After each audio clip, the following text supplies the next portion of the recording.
Hello, everyone. Welcome back to FPL in the Trenches. It is a new year. It is 2023. Happy New Year. First episode in 3 or 4 weeks. I went on vacation for a bit, and now we're back, and it's episode 100. This is going to be a little different today. I am your co-host, Scott. Joining me, as always, is BeerMe Jesus. How are you, BeerMe? I'm doing pretty good. How about yourself, Scott? I'm doing pretty good. You had some good fun laughing at me as I went through my plane journey. We talked about that beforehand, and it was a whole thing afterwards. And yeah, that was a pain in the ass. But this is Trenches 100, and we've got some extra peoples here today because we didn't do a war room to celebrate the FPL first anniversary, which is on January 1st. And it is something that I will forever laugh at myself for accidentally deleting the video and re-uploading it 3 or 4 days later, which actually makes it like today. But no, the real anniversary is the 1st, so the War Room for the Rumble will come later, but we're doing a Trenches 100 now, doubling up on the celebration. So joining us is CT. CT, you are our graphics guy. You do our live event updates. You do the page people see right now, which is the bookings page. You do the picks page, you do a lot of that stuff, but you're also one of our writers. How are you doing? I'm also arguably the best host of Trenches. I am doing great, Scott. I'm happy to be on my show, really. Well, and excited to put the record straight when BeerMe tries to say I'm on a slide, because I am not, but no, I'm excited. Well, we have another one of the writers, and I should mention that as well. Obviously, I do this stuff right there, blah, blah, blah, but I'm one of the writers, and so is Red. Red's one of the writers. Red is here also. My tag team partner, former champions, we'll mention that, and the other champions are here, but we'll get to them. But Red also does our Twitter, comes up with a lot of bonus questions, already working on some Rumble ones, and a lot of the stuff in the Discord. The stuff there, like the automatic postings are hitting up in there and things like that. So, Red, how are you doing? I'm doing good. I just wanted to join in, hang out with my husband a little bit, and talk about some stuff. See, that's why it's not in character. It got weird real quick. That's why this isn't in character. I've always been weird being a girl with having a man voice. And lastly, someone who doesn't do our writing, but does a lot of writing, because it's mostly math and stats and numbers and stuff, is the Gmsg. Gmsg is here as well. So yes, this is the entire FPL owners. We're all here, and BeerMe, because he's the Trenches co-host. But Gmsg does our stats, and I know it sounds like, compared to the rest, that's not a lot. It's a lot! It's sometimes more than he realizes, because he does a whole lot of it, with the profiles as well, and the achievements and things like that. So, Gmsg, how you doing? I'm glad we've been on vacation for a while, too, because it's made it very nice. I'm doing great. You know, me and BeerMe stacked up some awards recently, too, so it's pretty good. Now, people are probably laughing at me as I'm trying to move the text of our names on my screen, and it's not working, and I'm screwing stuff up. So, anyway, that'll be a thing I fiddle with and accidentally break, and all is good. But, yes, we are all here for FPL in the Trenches 100. So, yes, FPL in the Trenches. It's for the Frontline Prediction League. Let's get that out of the way. Frontline League on Twitter. Like I said, that's what Red does. It's Frontline League. Frontline Prediction League is the YouTube channel. That's what you're watching here right now. You can like, favorite, subscribe. You go through that into our Discord. You will also find our stuff for Top of the Card, featuring all 5 of us. Normally recorded on Dynamite Night, which is tonight, January 4th. I'm going to screw that up a lot, I'm sure, and get all these names mixed up. But yeah, we do that as well. It's on Spotify. It's on iTunes. It's on Apple. I said that. Google, all those fun stuff. Wherever you get your playlists, you can get those as well. Check that stuff out. Don't worry, we'll be recording soon, and we'll have Wrestle Kingdom stuff. We'll have Dax and Cornet stuff. We'll have Mercedes Monet stuff, and everything in between. It'll all be in there. Plus what we think was the best stuff of 2022. That's still coming from us also. And I think that's a pretty good segue here as I really completely screw up my entire graphic thing to try to make this work, and it's just not happening, and it's actually quite funny how bad I've gotten this. Oh, and I fixed it. Yay, I'll fix the broken stuff later. We have a medal ceremony here at the FPL. We are celebrating, which is the whole point of this, our 3rd year starting. So it's not the 3rd anniversary. We're not WWEing it for simplicity of marketing purposes to make people not be confused. It's our 2nd anniversary as we enter our 3rd year. So compared to last year, which had BeerMe and I talking about it, we had a lot of Well, we had a lot, but a lot of nothing. Someone was saying we had like 2 title holders for each championship, and we had the 4 titles and maybe like a third here and there. We've had up to 5 or 6 time champions. We've had multi-time champions. We've had people winning multiple championships. We even debuted a new championship, the FPL European Grand Prix Championship, which is based on house shows and things like that. So a lot of things, a lot of growth. And 2023, we're looking at a lot of fun stuff. The Rumble obviously is coming. We're already working on WrestleMania plans. We're already working for things like the King of the Ring and onward and upward. So on the screen right now is the stuff for Hard to Kill, but we've got the medal ceremony as well. But I kind of just want to go around and get that anniversary stuff not out of the way, wrong wording, but just to be like, yeah, this is kind of a thing that we've pulled off for 2 years now of this, and a third prior, because we did run the JRPL before it went on hiatus for late 2019 through to much of 2020 till around October timeframe. Bound for Glory, I think, was the canceled show. And it started this January 1st, 2021, which sounds weird to say because it was basically started in the pandemic, which is still on. I'll always say that. That's part of the show. But yeah, it's been nuts and it's been wild. And I'm obviously happy to have these guys here. And I'm the one on camera, so I'll start first by saying this. Thank you guys for that. It's been awesome to follow along and have the guys writing stuff and the graphics and the stats, because I know that's a bastard of a thing. And just everything that's been done with this to like be excited about wrestling. Not that we needed it, but it is extra fun on top of that.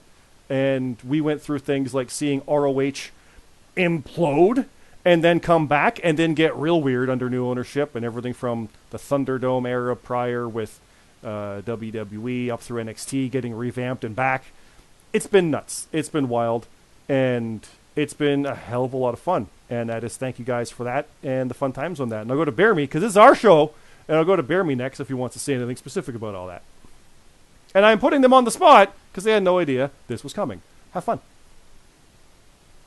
Oh, wow. Thank you, Scott. I just want to say to everybody that it's been a hell of a few years. I didn't think that we would be doing this long. I mean, no, I thought we'd still be doing this league, but it's kind of crazy because we said, or before we started the podcast, you said that we all started in the JRPL at the same time, which is around 2017, I do believe. May 2017. We looked it up. Takeover Chicago, May 21st. There was a double weekend because there was like the pay-per-view, I think, the next night, Backlash or Extreme Rules or something. Yeah. Yeah. So like, I'm in my 30s now. I was doing this in my 20s. Like, it's kind of wild. And like I said, I met some really awesome people here, like you guys, and obviously Warden, and everybody else that I've met along the way that I like to call friends. And it's just a good time, I can't believe that wrestling has brought us all together, and wrestling's fun. There was a down period of time where kind of during the pandemic, with what was going on in the world, it really wasn't fun, but then you kind of just use wrestling as an escape, and yeah, it's a good time. So I'm kind of just rambling because I don't really know what to say, but No, that's fair. I just want to say thank you to everybody, and I'm glad to be a part of this, and hopefully we'll do it for many more years to come. Yeah, and to piggyback on that, the people that have followed along with us, everybody from the newest guys showing up to the ones who've been there from the start and before the start when we were still doing JRPL. Everybody who's been along with that, with match ideas to just putting in picks and doing silly character chat and whatever.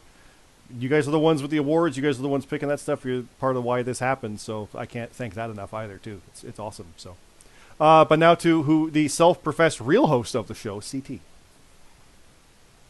Yeah, I mean, not to echo everything, just thank you everyone who's been involved. And I don't feel the need to tweet this on a regular basis like some, but like, we are not ones to often gloat, and I would say we're very hard on ourselves, but like, truly for my money's worth from what I've seen, we have created the best prediction league online. And I think there's so many small things, and I hope people, we appreciate you. We really do. But I also hope people just appreciate the amount of effort we go through, to have simple things like everyone's picks. They're almost always up in time for the show. I can't think of one example where that hasn't been the case.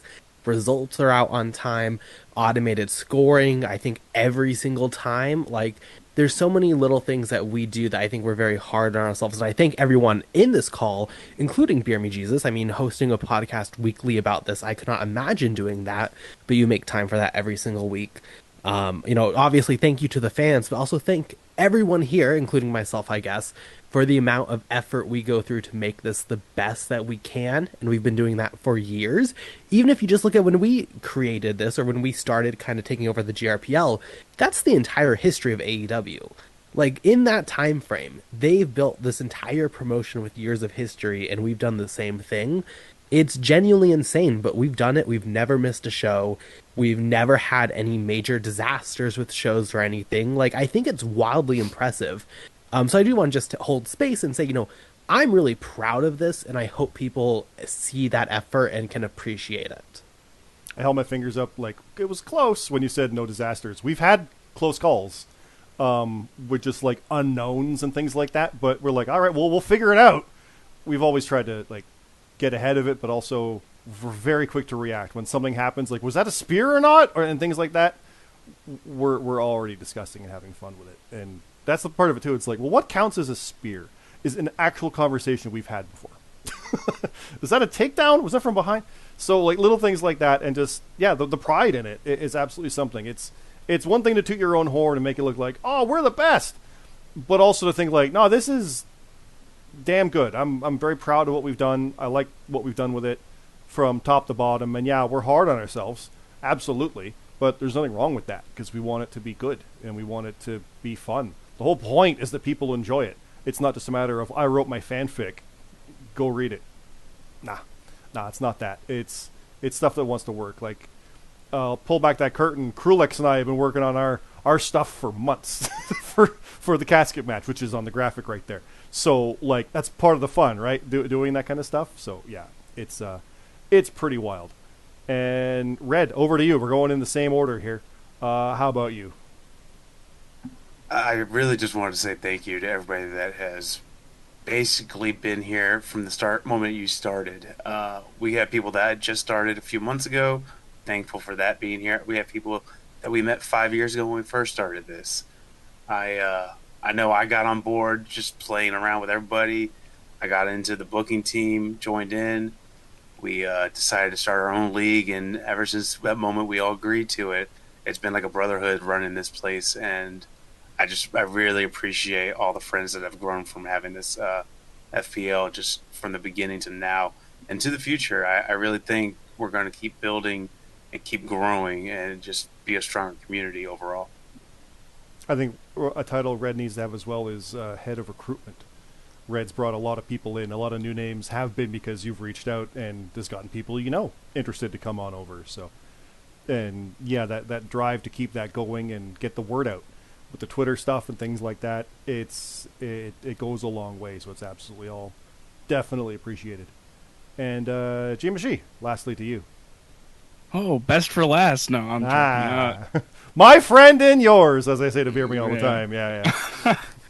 Yeah, it's crazy. We're just over 100 days from being like knowing each other for 6 years and interacting with each other, that's crazy to think. And we bicker all the time, and sometimes you can see it if you hear the podcast. There's been moments, but it's always fun and like in jest and like a brotherhood, like Red was saying. And having like a Discord group now, like with everyone, 60 plus people, and not having wars between a lot of people is great. Just having a community, being able to interact on Twitter, Discord, YouTube comments even. I wouldn't have thought this 6 years ago listening to Jobber Radio that it would lead to this. So it's been crazy just interacting with everyone. Like when weather hits like some part of the US or Canada, like we know it's going to hit the next state over who's someone else in the league. Like it's interesting how we all can interact with each other daily.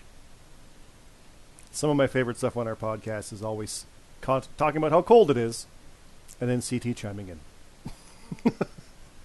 Because it's not cold. Hey, I'm in Texas now. I get what you mean. It's freezing. Yeah. Okay, good. No, I get it. Yeah. But you're normally not, so. Yeah, I mean, it was 70 here today. Give me 3 days. I'll be back in my 80-degree winter. Okay, yeah. There you go. But it's to put that number on it, 6 years. Because, this is, we're 4 days into the third year of the FPL. And to put perspective on that, like, it was still well in the Thunderdome. Like, that didn't stop until, like, they got fans back that April with Mania, and then really had fans at shows in July around Money in the Bank and Cena coming back and things like that. Like, the Roman Reigns was Universal Champion before the FPL started, right? he won that title during the JRPL days. That's how far back that goes. He's been champion the whole time, and yet we've seen titles added and leave, and the different things that have happened with actual wrestling that we've had to deal with and predict. Like, I don't realize. I didn't think we really talked about it much, but last year, on our first anniversary, day one, we lost 2 matches because Brock Lesnar pulled out, or Roman Reigns pulled out of day one, like 3 minutes after the deadline, which threw us into chaos. And yet, we worked on it, we figured it out, we had a good laugh at it, and we watched the show. It's all part of the fun. It might be hair-pulling, maddening in the moment, but that's part of the fun, right? Like, kind of. So, yeah, it's awesome, and it's super fun. And let's talk about our year, though, with the FPL, because, as I mentioned, I've got the medal ceremony stuff right here, and we're not going to dwell too much on things like, oh, the theme song of the year is, but I'm starting at the bottom. I'm going to scroll up. So we did have theme song of the year. It was Hell in a Cell, New Devil by Asking Alexandria. Runner-up was Frontline's Day One, Castle for Clash of the Castle, and Break Stuff by Limp Bizkit. I think I voted for Castle, actually, but did you guys vote for any of those? That's only comment we can really make, right? Castle, Break Stuff? Frontline. I actually don't remember which one I voted for, to be honest.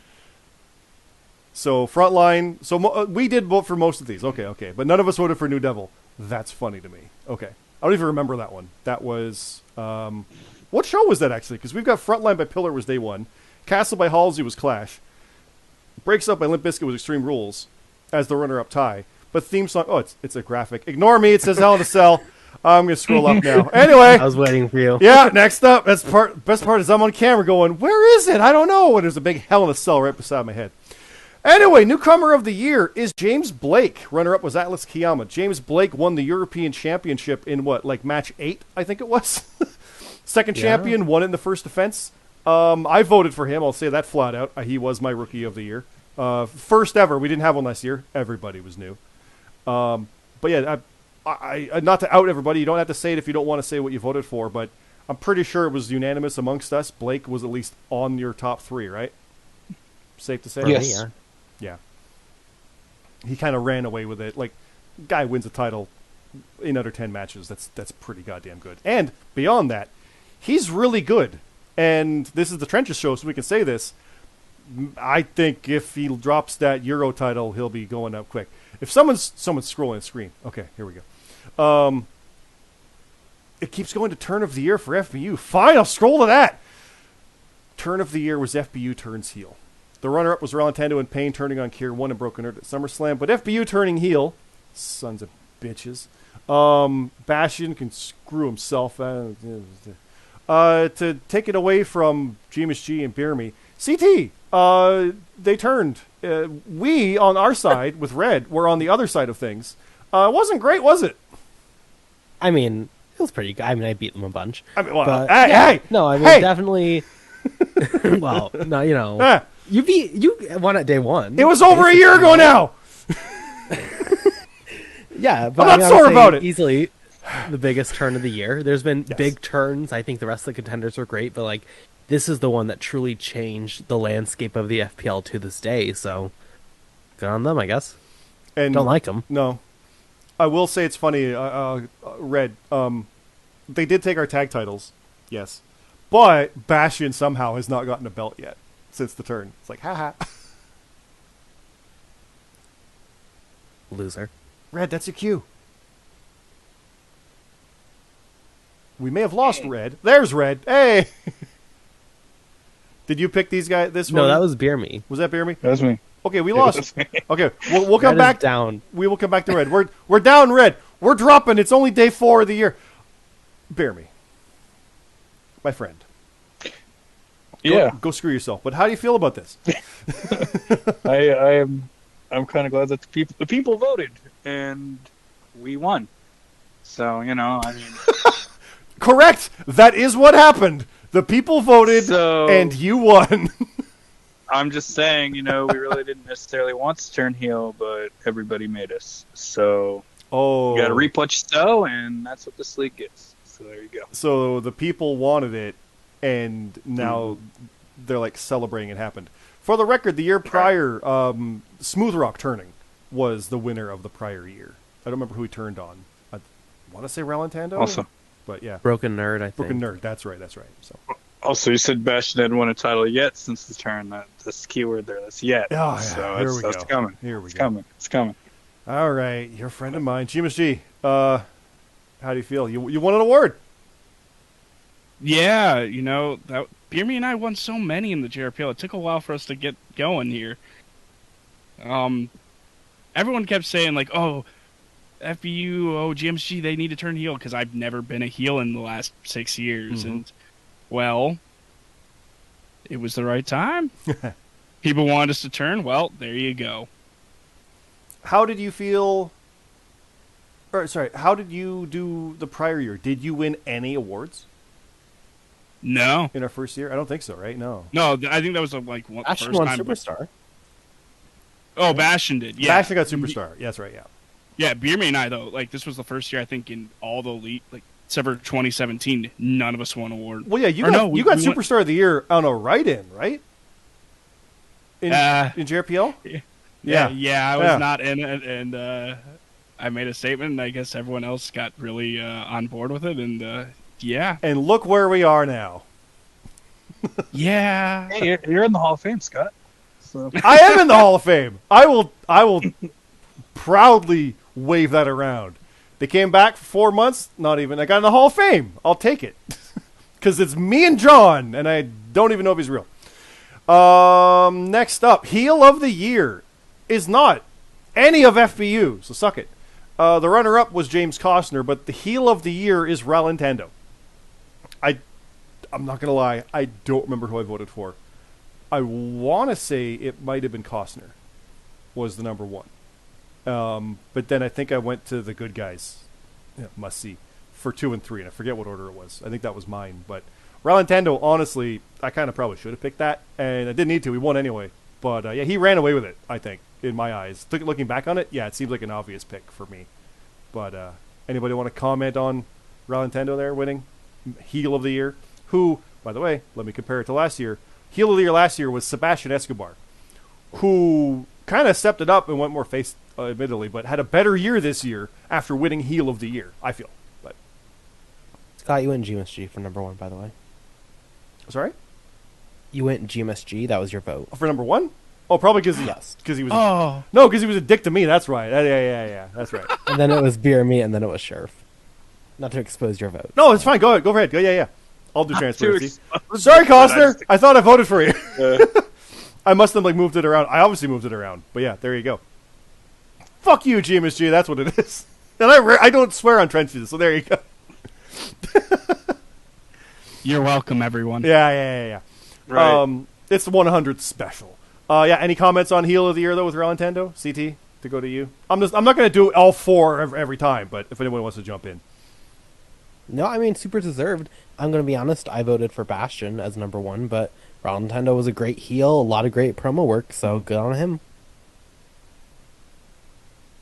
And jump in, guys, if you want to say anything.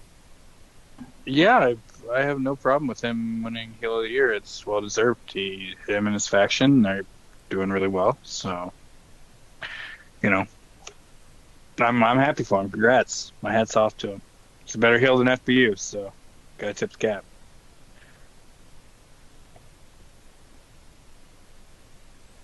All right, and let's move up to Face of the Year. The Shades and Smiles were 1 and 2. Lexi Briggs is the runner-up, and CJ Hawk number 1. World champion during that time, and CT will correct me if I'm wrong, but I think I voted for Hawk as Face of the Year. I don't remember exactly, but I'm pretty sure I did. I know I gave myself a vote because I'm like the all underdog face right now. The year prior, though, was Luke Gregg, and this year is CJ Hawk. Anyone want to jump in? Yeah, Yeah, I voted for Hawk. Everyone He go. was fantastic. I mean, he was a fantastic face all year. Scott, you gave him number 2. Oh, who was number 1? Broken Nerd. Okay, that's fair. Was I 3? Oh shit. I believe so. I yes. give myself 3? Yeah, okay, good. Yeah. I know I did. I know I had Hawk and Lexi. I think is my top 2, which just makes sense. They were against us a lot. That's I'm pretty fair. sure I had Hawk. Yeah, I'm pretty sure I had Hawk up there as well because it kind of was a no-brainer. But it was close. All right, I've gotten. I feel like Nerd's a good choice. I don't even know if I voted for Nerd, but I would have put it. I would. If I did, I should have. Don't Or worry. If I didn't, I should have. CT will tell you in a moment. Right. Yeah, we've gotten confirmation that Red's working on his mic, so he could be good now. Red, are you there? Red? I am here, and I want to give some input, but I don't remember who the hell I picked. Well, okay. I think CJ Hogg is very well deserving of it. That's Yeah. for damn sure. But and back to the heel, I think I went Costner. But no, congrats to CJ Hogg, definitely. Costner's a career heel. That's probably why I was thinking that. Like, he just is heel in all his character stuff. It just is absolutely there, so that's that. But yeah, Hawk is the face of the year. Next up, Master of the Mic. Hey, it's me! I won that one. RGX won it the year prior, which kind of broke my streak. I think I run it in JRPL like 3 years in a row, or Lee had it 1 year. Like, I didn't win it every single year. I know that sounds real cocky, because I almost did. I'll say that flat out, because I do try to do a promo for every show. But Real Nintendo was runner-up. He does put a lot of work into his. I know he posted even about that, how he was kind of bummed out that his work wasn't received as well as like a video one, and I said it back then, it is a lot different with a video promo versus words like walls of text or paragraphs. I know Krulex puts like an attachment in his, and we get Costner with his graphics, which is some fun stuff. Like there's different types of promos to do. They're all good. I love all of it. It's extra stuff you guys do. It is fantastic. I love the fact that I won that. I'm not going to lie. Like, ooh, I got an award, yeah. I'm not going to say no to it, but yay me. Anybody want to praise me? I'm being silly. Anybody want to shout out All hail others? Scott. Ah, shut up. or shout out any others. Like, I'll toot my horn on that one, like I said, but I think everybody does awesome in there when I see those promos. Like, this year gave us the BeerMe promo, bitch. That alone, like, come on. That you went from no promos to bitch. I mean, Sheriff Dog does some pretty good ones too. Yes. So Yes. shout him out a little bit. He did say he plans to get back to his video ones, and I've seen some here and there for that, so yeah. And Captain Krulix Blackbow is doing some good stuff right now. So along with yourself. So Well, so yeah. What do you mean? What are you liking his casket stuff for? What are we talking about? What? No. I mean, Stop that. No. But like that, it's got good vibes. he put out a promo like New Year's Eve about being dark, building a casket. So I went and I said, that was awesome. I'm shooting one tomorrow in the morning to be like the contrast of in the light for the start of the new year. So I did. It's like that's the back and forth. That's fun. I still think CT, you and my promo battle back and forth is one of the funniest things we ever did. Oh, it was fantastic. When I we mean, just went back what, and like, forth, that was great.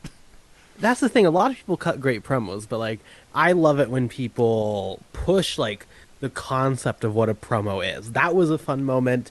There's been a few others who just do something like really creative, and that really gets you. But yeah, I mean, a really solid. I would like shout out RGX. I put him actually as number 1 because that interview after they turned on their faction, it was fantastic. Oh, yeah. The production it was like 30-minute into that. Yeah. production interview. Yeah, it was great. Yeah, I love that. Yeah. But so many great names here. And I will say it time and time again. I am kind of wanting to figure out a way to do more like an interview video show. Like, as a different thing with Trenches. It would be its own kind of thing for promos. That would be cool. And I want, at some point, somewhere, to be able to do a face-to-face. Like the Cursed Survivor Series with Warden and BeerMe that killed a promotion. It's like, it's never going to happen. But we actually did shoot and release it to negative stuff from Balmer, no less. He didn't like it. Why do an extra Trenches? Or an extra Frontline. That's what we called it. To promote that. I want to see and do more like that. Like the press conference style. Warden loved it when we did the press conferences just randomly in character. Everyone's at the press conference. Those were great. So I want to see more stuff like that. And we should definitely do that. It's a lot of fun. Anything else before we move on? Anybody else want to flog my ego here? No. the immediate regret on my face saying that was funny. Moving on, Kayfabe Award. CJ Hawk cashes in. The runner-up was Mad Cat invading the FPL at Backlash. If I'm correct, that was during a Hawk match, because that led to the Forbidden Door match with Hawk. So Hawk was involved in both of those. But Hawk cashing in did get the actual Kayfabe Award. More so than CT did. So CT, I'll go to you if you want to comment on that. I have no problem with it. I mean, Hawk held that thing for almost a year. He had the really interesting intrigue around the Rumble or the Mania match when he had the Money in the Bank briefcase. I think his cash in was way better than mine, but that's okay. I agree. It was fun knowing the moment of I'm cashing in. Really? Yeah. Okay. Because I was the one person who knew about CT, because normally CT's the one person who knows about the cash in. So that was extra fun having that little opportunity. But anybody else agree? I want to say I voted for Hawk. It's easy to say that. CT can prove me wrong. But I feel like that was one of the bigger ones up there. Last year it was, let me see here. It was Luke Gray overcoming Tino and CT at Survivor Series. So, sorry CT, but there you go. Anybody want to comment? I consider that a win. I mean, I wrote it, right? Yeah, so, fair, yeah. Trying to make it a big moment for him. That's one thing, if you're going to, if someone's going to beat me, I want them to beat me in glorious detail, so. Oh, yeah. There's that. I lost my Watson Rules matches. I mentioned this in the last trenches, and I tapped out. My character doesn't tap often, but I tapped. That's the point. That sold it. I think I tapped to Blake. Yeah. I lost. I'm not going to make some shenanigan level disqualification walkout thing where it didn't really happen because it wasn't what I wanted to happen. No, he beat me. He earned it. Done. So I love seeing that with Hawk. Yeah, Money in the Bank is a fun thing, but Mad Cat invading, I loved that because I love the idea that we have a Forbidden Door with others coming in. That was as cool as hell. I love that. So I think I voted for that. For that one? I think I voted for that for number one. Yeah. Just because it was so different and unexpected. I mean, Hawk's cashing, obviously unexpected, but I mean, this was like he could cash in any time. We didn't know kayfabe wise that somebody was just going to come into the company and we are going to just throw on this big cross promotional show. It's not a thing that we had done. It was totally new. Yeah. So yeah, and I mean, Hawk was insane because he won the Rumble and we're like, oh no, now what? The Rumble winner gets the title shot, but he also has Money in the Bank. What does that mean? And for us, it was like, oh no, what have we done? So yeah, thankfully, CT cashed in already. We don't have a Money in the Bank person in the Royal Rumble. Thank you for that, from me to you. Well, to peel back the curtain, also a week before Mania, I think it was, Hawk DM'd him and was like, so what are my options for a Mania? Let's just lay them out. He did, that's and right. We were like, now we actually do have to really consider what this means. And it was just very happy he didn't thank you, Hawk, but ooh, that's tempting. I don't know if I would have been able. Good thing I did cash in. I don't know if I could not do that. Yeah. Well, because every possibility, and you can go back and listen to Trenches, probably 48 or something, whatever it was. But the idea that he could have won, he could have won the match and still had Money in the Bank. Then it would have expired. But who cares? He won the title. But if he lost, he could have potentially cashed in to get another match and then win that. Or what?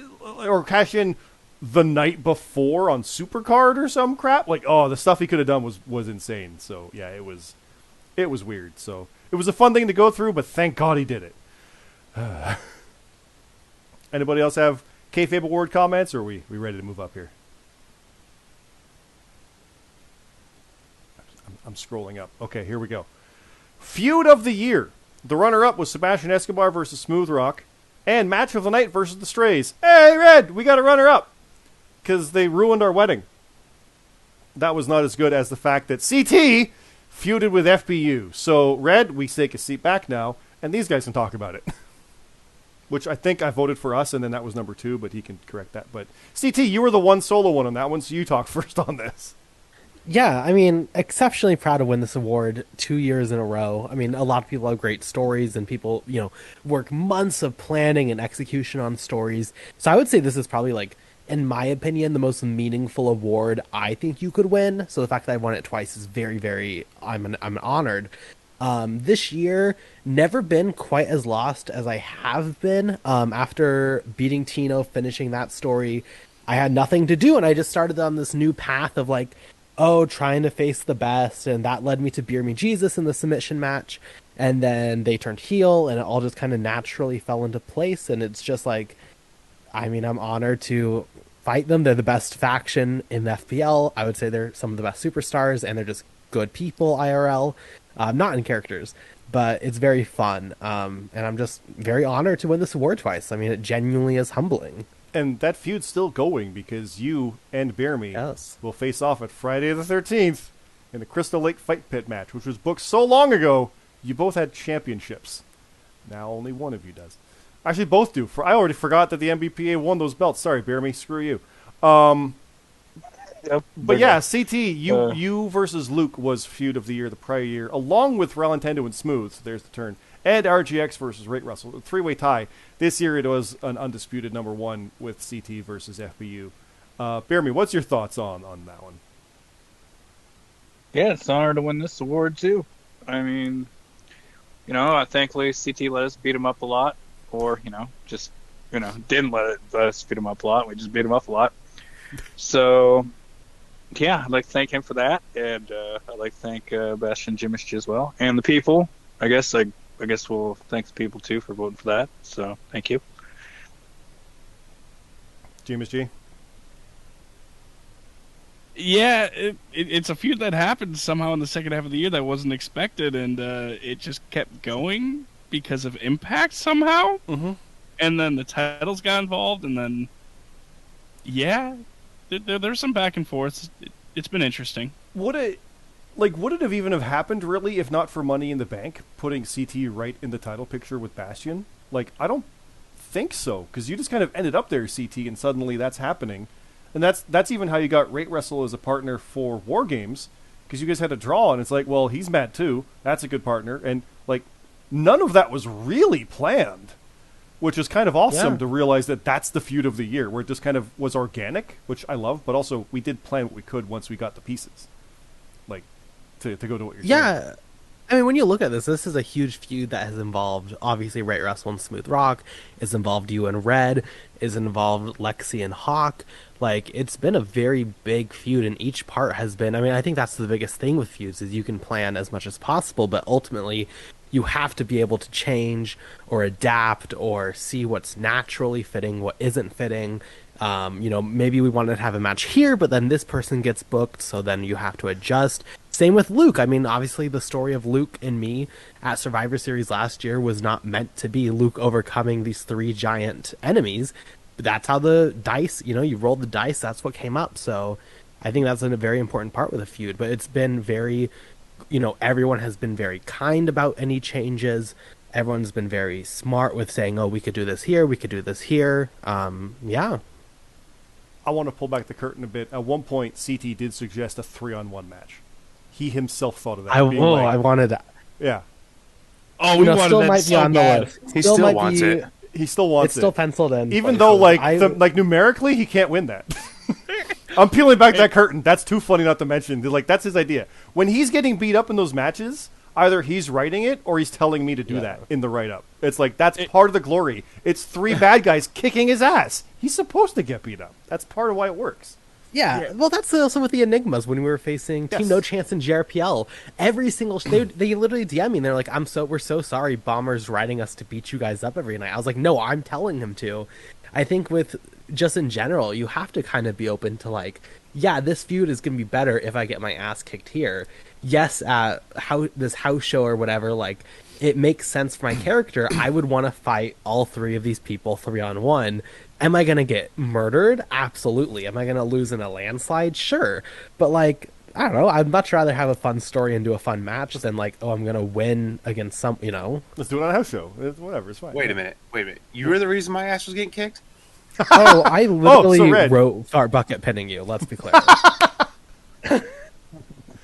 Red, any comment? Incredible. Go FBU. That made me throw up a little. Oh gosh, now it's gonna be 5-on-1. Oh, Infinity no. joins in. Yeah, well, All right, Survivor Series, book it. yeah. WrestleMania 5-on-1. No, I got Lee still. Well, maybe. Who knows Actually, what I'm he's fine doing. with facing you guys at Survivor Series. Hey. You guys don't do good there. Yeah, no, we really don't. Survivor Series Team is Global, my like worst team okay. of the year. Worst time of the year. Let's move on. Let's go to the upset of the year. Now, this is a fun one. And I say that for La Familia because last year, Matt and Rab, I say last year's in the year prior awards, Matt, Zion, and Rab beat La Familia. That was the upset of the year. This year, the Light of the Cult beat La Familia, and that was the upset of the year. One of the very rare repeat performances, and it was La Familia on the losing end in upset of the year. That's okay. It's not something that you want to be like, yeah, but that's just what happens sometimes. The runner-up was the Gaffer defeating JJ Rocky at Extreme Rules, but I know BeerMe, you and I were like Danny the Light Jordison. Let's go. We want him to win all the things, but more so, Kurt Cult. He's got to break that 15-loss streak or whatever it was, and now they're like they're on a tear. Tag title possibilities, like what? It's awesome, right? Like, this is what we want. If you watch Trenches Weekly, you'll know that we're kind of championing this and wanting it to happen, and it did, and look at that. Yeah, I am hoping that they do win those tag titles. It would be a great story. We'll see if it comes to fruition or not.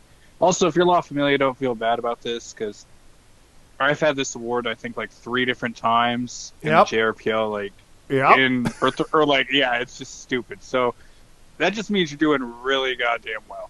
It does. So, yeah, don't feel bad about, I also want to add, unlike the JRPL, we respect the people. We're not awarding the people that lost this award because that doesn't feel like you're winning. That just feels mean. It's just a little asterisk to be like, oh, The Light of the Cult are totally getting it, but yeah. But if anything, like, the immediate thought I have is La Familia, storyline-wise, should be pissed off 2 years in a row. They're the victim of the loss of the year. Basically, is what it is. Like, we don't do Jobber of the Year. We don't do that negative stuff. But, like, storyline-wise, that's gold. Like, that's fuel for La Familia's fire. That's awesome. But I love Light of the Cult getting that. I think that's super great. I love it. And yes, the Outsiders did beat the Solution for the tag titles in 2018, I think it was, BeerMe? The end of 2018 and 2019. Yeah. And upset of the year. First round of tournament. First seed versus 8 seed. So it happens, and we got a tournament coming up with seeds. More on that as we go on Trenches. But anybody else want to comment on the upset of the year? Red, I'll go to you, just to make sure. You've been a little quiet here. Hope your mic's still alive. Yeah, I'm good. Anything you want to say about the matches or the thing? The upset of the year or the match of the year? I mean, upset of the year. We'll get the match. We'll get the match. Matches is right there. We'll go. I mean, the person I picked won. Light of the Cult. Having the loss streak and then just pulling a big win out of a big name out of nowhere was a big surprise. Yep. Yeah, super fun. Super fun. Even though Kurt Cult is my old faction mate of the JRPL, I did choose Brits over Honor Club as my upset. Yeah, that was a bit shocking because that was the Honor Club debut, right, or close to it, or the Brits were losing. It was the Brits debut. Brits debut. That's right. Yeah. Next up is match of the year. So this one's a bit funky. It's the Royal Rumble. So I don't know how that's being awarded. If all 30 people get that, Gmsg. Like I said, he's stats guy. No, no. Okay. No. So, if you want to go with officialness, then technically you can claim for whatever that Shrunkbusters versus the CT Extinction won that last year. So if any members of that were also in the Rumble, technically you can say you were match of the year twice. So I think CT once again doubles because CT wasn't in the Rumble originally, then won his way in as an alternate, and CT was in 2 matches of the year. And obviously there was 10 people in that Survivor Series match, so there's probably a few others like Luke and whatnot, but 2-time award winner with a big ol' asterisk there, CT. How do you feel about that? I would feel great if I did win that match to get into the Rumble, but I actually lost it. But you know what could have been? Yeah. I did lose to Roman Pierce, which is fine. I beat him at deadline. That's right. You know, would feel great to call myself 2-time match of the year winner. Can't do it though. I thought you were in the Rumble. I thought you were in that after all because of an alternate or something. Am I really misremembering it that bad? Wow. I had the match where, like, if I won, I got Roman Pierce's spot. Yeah, but I did but not I thought beat you Roman still Pierce. ended up He in thought it. I was going to. No. Yeah. Unless I'm misremembering, but I don't think so. Well, if only I had a file of our Royal Rumble matches. Let me go look here. Hawk is getting it, by the way. Oh, because he won it. Yeah, that's Yeah. true. That would happen for him. Yes. Yeah, I'm full of crap. CT, you were not in there. Sorry about that. Nothing like dangling that over me. Wow. You know? I've been That's thinking fun. that for like days because that post went up for our award winning a while back, and I'm like, hey, CT, you won it twice. Hey, look at you. Well, anyway. But anybody else who was in it, yeah, cool. It was good. Sorry. The runner-up, though, is interesting because it was Symphony of Destruction versus Final Heaven, the Survivor Series match, which means no War Games. I wrote both of those. I wrote the Rumble, though. No War Games won, but Symphony versus Heaven did. I think you wrote that one, CT? Yes, I did. There you go. I'll give you that at least. But, yeah, I did write the Rumble, which is... Oh, that's a crazy thing to write. Yep. I'm already trying to plot out the new one. I don't even know who's in it yet. Rumbles are fun.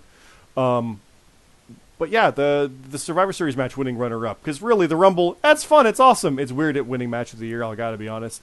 But of like a match, Symphony versus Heaven did get the runner-up. How do you feel about that one? Of all the matches you wrote all year, how do you feel about that being the runner-up?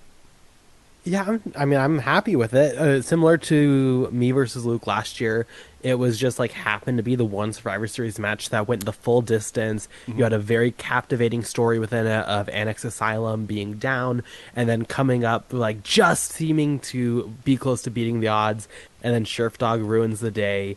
You have Broken Nerd, I believe it was, getting eliminated right away.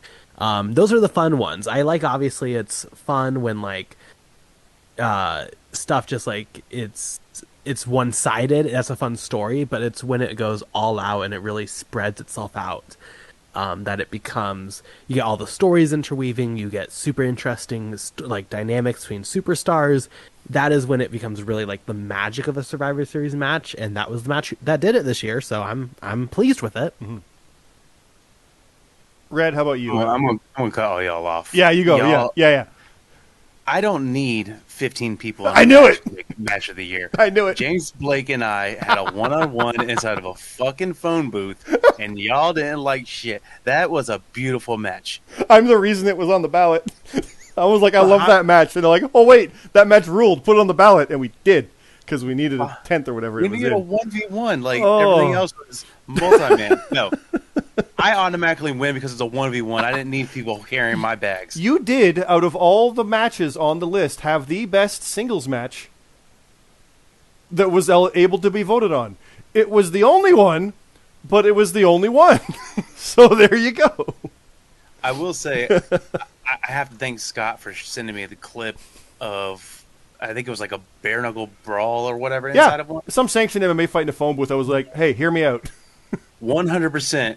I was behind it the moment I saw that. I was like, all right, I'm writing this. Let me do it. And they're like, okay. What was the ahead. follow-up? The backseat of a car or something? Like, there's another one already? There has been a car match, and I'm interested. That one wasn't as intriguing as the phone booth, but I can definitely think of a way of making a car fun. I need to send you a clip from the Inoki Bombaye show from, like, December 28th or something.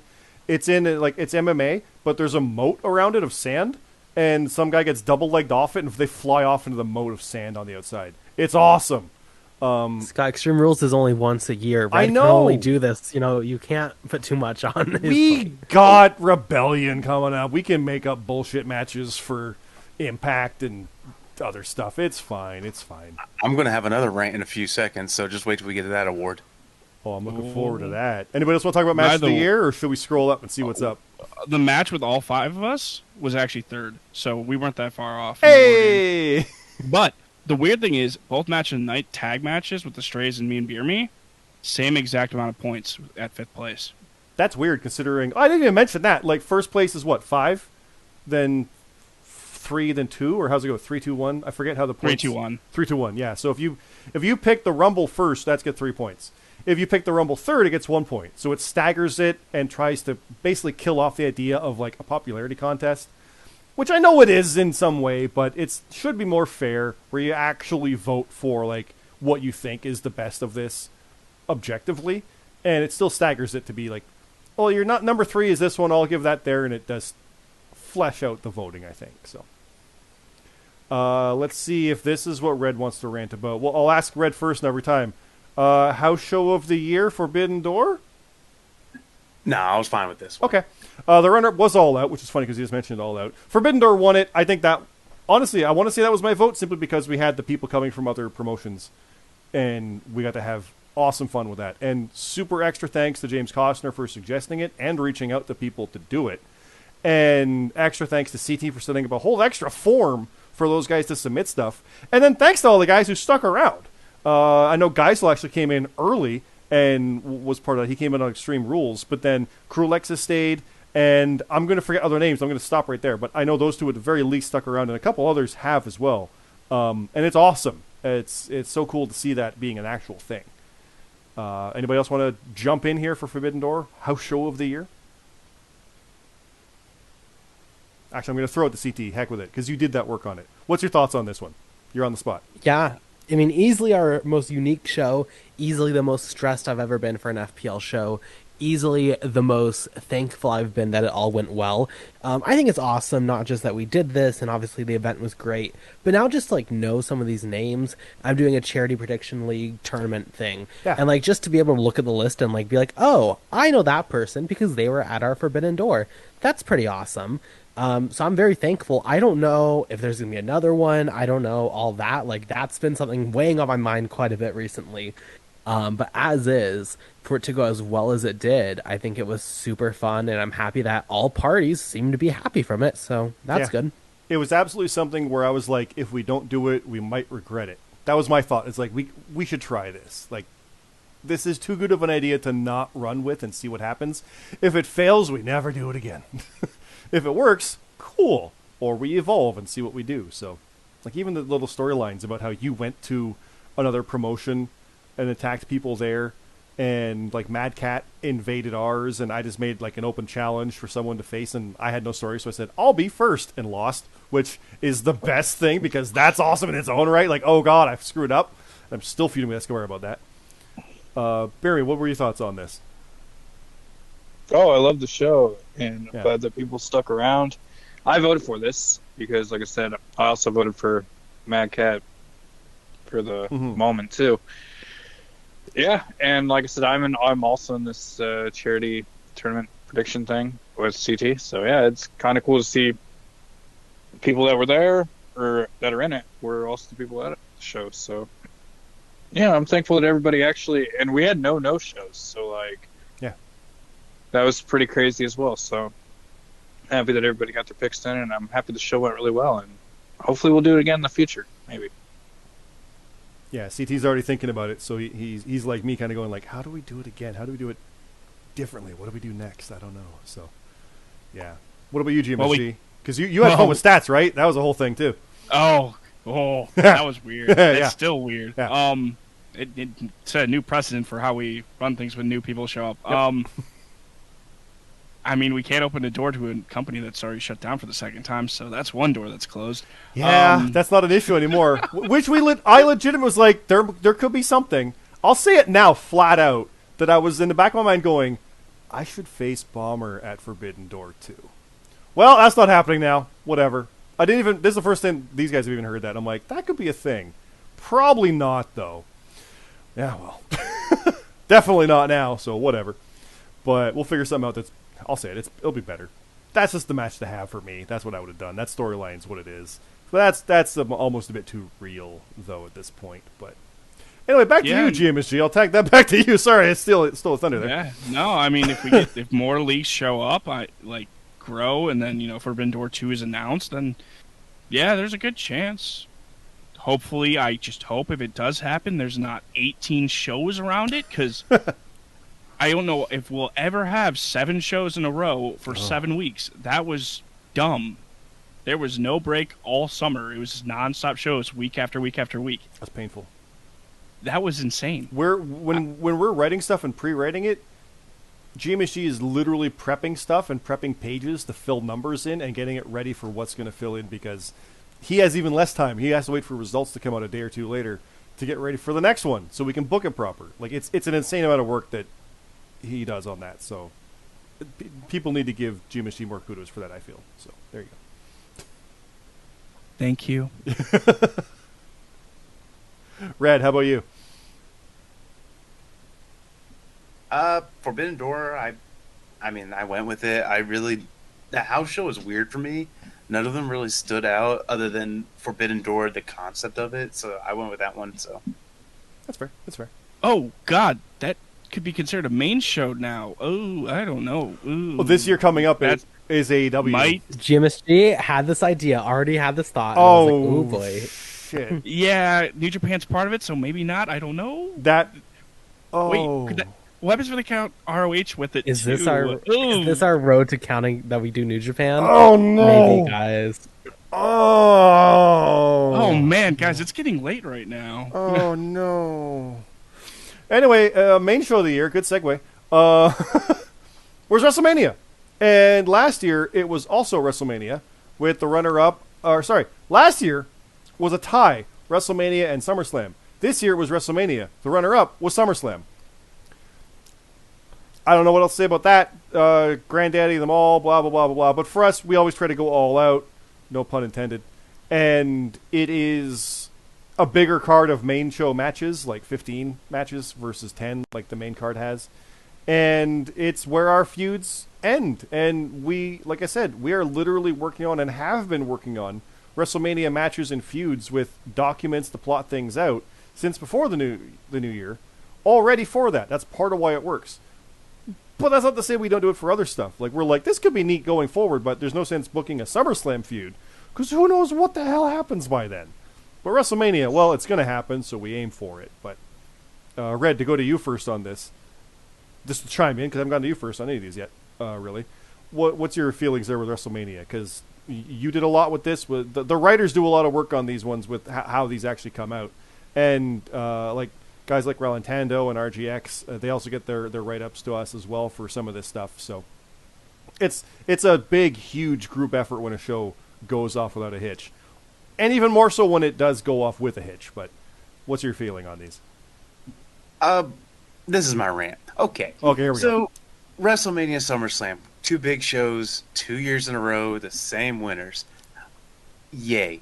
I mean, we expect them to be big, and that's why I voted for Extreme Rules. I picked something that normally would surprise you as a big show versus something you expect as a big show. I mean, we had an Inferno match, a phone booth match, a fight pit match, a boot camp match. Like, we had all these different types of stipulations for every single match. And it's more fun that way. It's more unique to the show, whereas WrestleMania is a bunch of story endings. SummerSlam's a bunch of story ending. They're big matches, but I really think Extreme Rules is the baby. I mean, that's the one I prefer every year. And I know we talked a lot about that, actually, CT, with the booking and planning. We realized Extreme Rules, and actually Clash at the Castle as well, were looking big going into it. Like, we were having a lot of story moments happen there with the way it was structured. I think you can speak to that as well. Yeah, even more so than SummerSlam. We kind of pulled an AEW where, like, SummerSlam had, don't get me wrong, a bunch of story moments, but ultimately they were building to our Dynamite, aka Clash at the Castle. But yeah, Extreme Rules, obviously big. You get the big stipulation matches, and that is something that's very natural, very similar to Hell in a Cell, to being big matches, big blow-offs. You want those to mean something. You don't want just like, oh, a random ladder match. You want it to be, oh, this is why it's a ladder match. So yeah, I would throw Hell in a Cell in there also, but those always kind of call for big stories, and it kind of works well as being like the halfway points between the big pay-per-views to where that's the end really of the SummerSlam era completely. Now we can fully embrace the Survivor Series, and similar to Hell in a Cell with embracing SummerSlam after WrestleMania. They're just very key shows on that journey, and they're good. Full Gear as well, being a main show. We stacked the hell out of that for the first time Yes. as the first AW main show. Which Gmsg can talk about again about the difference in it being a main show now, if he wants to chime in a little bit on that to peel back that curtain of fun. I mean, one thing I'm actually shocked about is looking at that we didn't have War Games on there instead of one of the other ones, but I guess having more of the Big Five is not good. But yeah, Full Gear, that was a big moment for us, and that might have actually stolen away from War Games because I was back to back. Yeah, it was That really might quick, yeah. be. I mean, think I voted for WrestleMania, but I could have voted for SummerSlam. I have my list. I can actually check. You can tell, and if not, CT can. I'm pretty sure I voted for WrestleMania probably because one of my favorite things was the actual Love Is Hell in a Cell 2. Like I'll toot my horn on that one. I love that match. It was super fun. I loved everything about it. So that was part of the Mania, and part of the stuff with RGX at the end was super fun. And it's like a lot of what happened with WrestleMania. That stuff stuck with me a fair bit. But yeah, otherwise, Extreme Rules and Clash do definitely stand out as well. Those ones also. And it was WrestleMania. It was, yeah. I didn't think of Survivor Series as much simply because probably recency bias, but looking back, yeah, our Survivor Series was great. 2 Survivor Series matches and all that. The thing with Survivor Series is that it's like, yes, it's 2 to 3. I mean, this year it was more with War Games, so I think we had 4 big matches. But then the rest of the card, not to say it's not important, we definitely try to build stories, and we had a contendership match and stuff. But like the attraction is in those 4 matches compared to Extreme Rules, where it's in every single main show match, or Full Gear, where it really was every single main show match. At that point, it's just like if they all have quality, what has the quantity? I think the thing with SummerSlam is I only think a few feuds ended there. I think most of them kept going, and that might be why it dulled on me. A lot kicked off, yeah. So, what about you, It was BeerMe? also like a badly, not to say like badly built SummerSlam, because I think we did good, but it was a lot of like that week before, I forget what house show it was, but like a lot of last minute builds just due to the schedule of the summer, the schedule of Forbidden Door, waiting for Money in the Bank results. Sometimes, like last WrestleMania, we couldn't have a lot of title defenses. We are like, ultimately, we can only do what the schedule in this SummerSlam, just schedule wise, it did not provide us the chance to make it necessarily as grand as I think it might be in other years. Yeah, and I was going to say Survivor Series is always a thing because most of the titles you'd think would be undefended on one of the big 4 historically, but not us. Those are mostly where the champions are in those matches, so it's a lot different for that. But BeerMe, you've been quiet on this one. What were your thoughts on these? I believe I voted for WrestleMania as well. I also voted for Royal Rumble. I think Royal Rumble is one of them, right? Pretty sure I voted for Royal Rumble because it's my favorite show in real life, or my favorite pay-per-view in real life. So I kind of have a little bit of a bias towards it. But, yeah, I have no problem with it being WrestleMania. It's the biggest show of the year. It's usually the biggest show for our league. We usually, it's where a lot of the stories end and a lot of new ones begin. So I'm totally fine with it winning show of the year. All right, next up, it is the Faction of the Year. And just to mention, La Familia did win it last year. They were runner-up this year. And FBU won it this year. Now, before I get them commenting, Tag Team of the Year last year was La Familia. This year, MVP were the runner-up, and the Must See Good Guys of FBU won it. So 2 years in a row, it's basically faction and team. Sorry, Bastion, you're not part of the team. The good guys are here. If they want to talk about both of these, go for it, guys. Yeah, no, you're on your own. You won it. Go ahead. Yeah, no, it's weird because both our factions have only interacted, I think, like 3 times, and 2 of the times were the exact same show and almost the exact same match, I think, or it might have been the exact same match. So it's really weird with those guys, and considering that they were the winners last year for both, and they were close on faction. Like, it was a close race between the top 3, so... third one was like SOD. Yeah. So some of the destruction. So like it was close. Yeah, they were good. They have more numbers than us too, so there's a little imbalance. We were similar last year in numbers. This year that they added a few. Or one. Yeah, it's just one. Last year it was, I have it listed as Escobar, Detrick, and Alpha Dog. They only did add one. They had the 3, yeah. Wow. And the tag team was Detrick and Alpha Dog. So Escobar is the Bastion this year. Yeah, they were barely a tag team this year, so they definitely were not part of that. BeerMe? You made the tag. Oh, yeah. I am so glad that we won these awards too. Again, I would like to thank the people for voting, because without them, we wouldn't have won this award. And also, I'd like to thank all the teams that we beat along the way to become tag team of the year. And the team that beat us, MBPA, we'll hopefully be back and have another match down the road. But yeah, I'd like to thank everybody. Yeah. All right, Red, you got a rant for this one too? Because he kind of called us out there. I mean, he's right. Can't, but just 'cause they beat us twice. Like, Yeah. they ran us out of the tag division. Let's be real. we weren't even in the listing for faction, if I remember correctly. Like, we didn't qualify because we lost and just ever since. So that's how bad you guys beat us. We weren't even in the running. For Let's it. just say we're all starting off even at 2023. That's all I can say now. I also want to add, this is the first time after being in another faction and tag team. This was the first time me winning these. This is not new to BeerMe at all for these two things. Yeah. Have you ever hear of the solution? Yeah. Yeah. Well, you had an HMF like years ago, right? But you never actually won with that, did you? No, we were second place like twice. Yeah. It was annoying. There's no chance. I think won it. God, did the Enigmas actually win that? No. I don't remember. No, You guys would. for sure not. You guys would. Yeah, It, yeah. it was no chance solution. I don't even remember who won the last year's one at all. I don't even. I'm not sure. Was it Creatures? Oh, probably Creatures. Might have I can see been. that. Yeah, that makes sense. We weren't part of that voting. We were already out. That makes sense. CT, any thoughts on the faction and team? You dealt with them quite a bit. I mean, I would say pretty obviously deserving. I don't think there was really much consideration here for me personally as far as like who else deserves this. Both incredibly consistent. Even if you want to look at other good tag teams and specifically other great factions this year, they're almost all dedicated to one half of the year. SummerSlam especially really shook things up to where like Dakota Alfine was doing really good and then they ended. Symphony of Destruction is killing it, but they only started at SummerSlam. FBU killed it literally all year long. I would struggle to find a real argument or debate against them winning. So we'll see how they fare next year. I just want to add. Yeah. Because I do the stats thing, and I was just looking at things. Yeah, for the 5 main shows of WWE, it was only SummerSlam where we had just a loss, and it was by 2 points. Oh, God. Yeah. It was weird. So there you go. Faction of the year and team of the year. Superstar of the year. This is where I get to rub it in a little bit.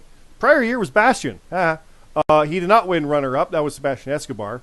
And Superstar of the year himself was CJ Hawk.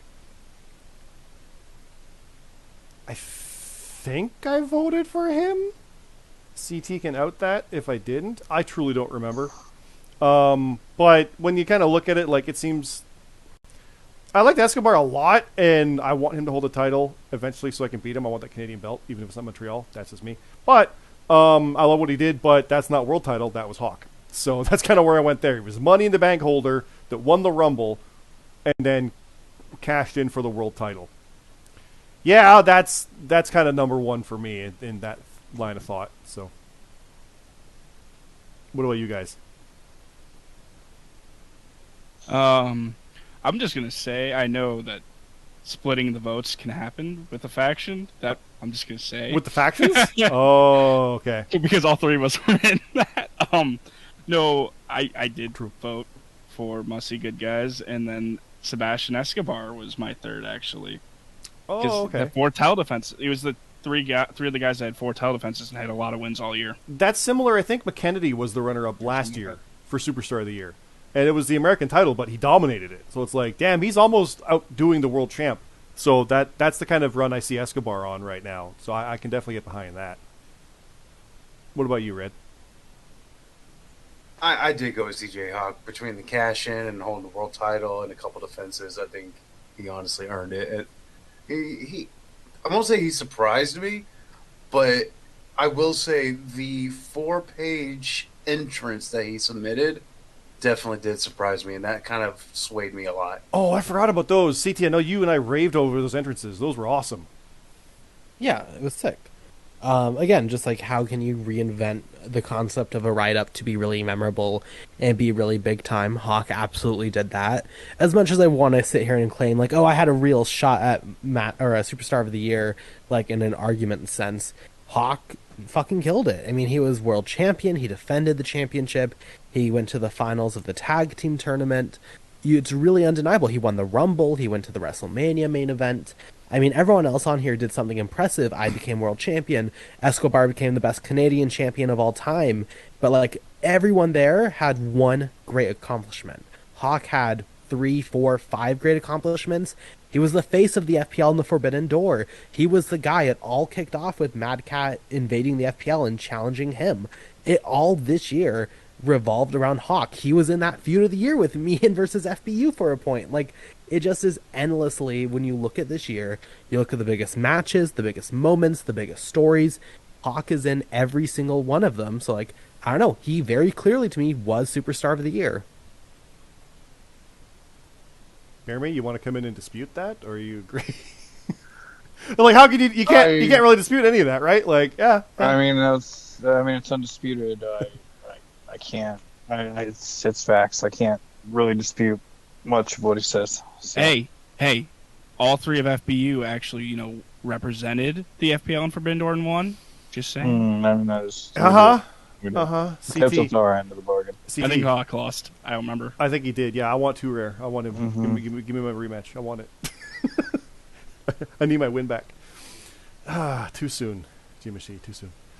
But yeah, that's the medal ceremony. Those were the awards as voted on by you. That's the thing that normally they say about that. But yeah, this was awesome. I'm really happy to see a lot of new names. Like, we didn't have really any back-to-back, like, it's Bastion again. Not that I would have hated that, but it's fun to see other people getting these votes. And yes, CT did legitimately get at least one award again. He's a 2-time Feud of the Year winner, which is one of the very few 2-time winners. So, congratulations, CT. He's on an award slide up, BeerMe, right? Is that what that would be? I don't know. What would you call that? Yes, he is indeed sliding upwards. So. And now the CT's here. Do you want to refute that? I'll take it. All right. So that is the majority of our show. Honestly, we don't have an event to recap. Not only have we not done Trenchers for a while, there hasn't been a show since December 20th or whatever the heck that last one. I forget what it was. 10th or whatever deadline. So we are looking forward to the future. It is almost said 2013. God. 2023. And we have Hard to Kill coming up on Friday the 13th.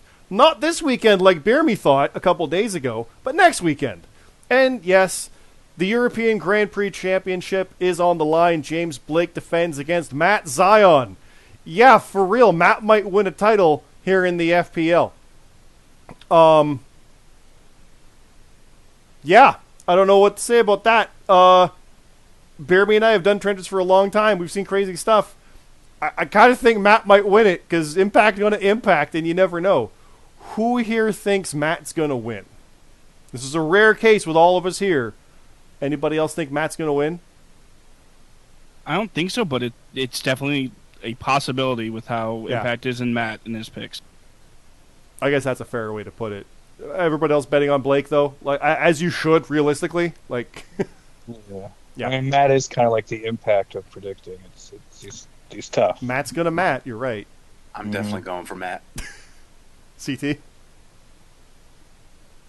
Yeah, I mean, I think it has to be James Blake. But, like, come on, Matt. Yeah. Do something shocking. Let's see what happens. Right? Exactly, yeah. It's like, Matt really should not win that. He picks, like, 5, 4, 3, 2, 1. Like, that's what he does.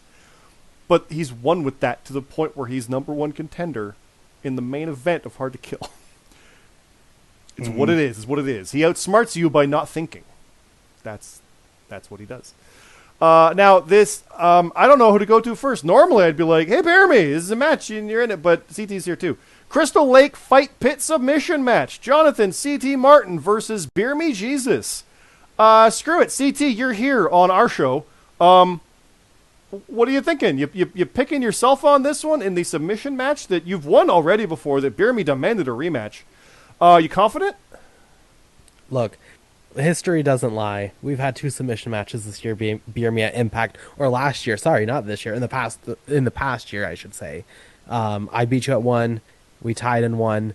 You've not beaten me in either. So, like, sure, I think I'm going to win. Why not? Well, I mean, there's only one other outcome that can happen.